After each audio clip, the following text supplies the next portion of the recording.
மனிதனின் மனம் விசித்திரமானது. அது ஒரு உண்டியல் போன்றது. வெளியே இருந்து உண்டியலில் ஒன்றை சுலபமாய் போடலாம். ஆனால் போட்டதை அதே சுலபத்தோடு எடுக்க இயலாது. ஏனெனில் உண்டியல் என்பது ஒரு கூடு போன்றது. அதில் விழும் பொருள் உங்களுக்குள்ளேயே கிடக்கும். அசைத்தால் சப்தமிடும். மனதும் அப்படியே. பலவித எண்ணங்கள், சிந்தனைகள் புற உலகால் மிகச் சுலபமாக உள்ளேறிவிடும். உள்ளேறிவிட்டதை சத்தமின்றியும் பாரமின்றியும் வைத்திருப்பதும் உள்ளேறியதை வெளியேற்றுதலும் மிக அரிதான செயல். தியானத்தால் மாத்திரமே அது சாத்தியப்படும். தியானத்திலும் மனதில் சூன்ய நிலையை உருவாக்குவது அசாத்தியம். அப்படி ஒரு நிலையை அடைய மிக உதவியாய் உள்ள ஒரு ரூபம் லிங்கஸ்வரூபம்.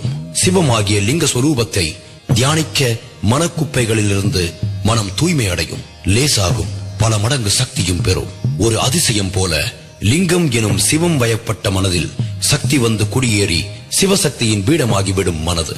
சிவசக்தி பீடமான மனதில் தோன்றும் எண்ணங்கள் அபாரமானவை. அது அந்த மனதை உடைய மனித தேகத்தையே ஒரு கோவிலாக்கிவிடும். இதையே திருமூலர் உள்ளம் கோயில் ஊனுடம்பு ஆலயம் தெள்ளத் தெளிந்தார்க்கு ஜீவன் சிவலிங்கம் என்றார்.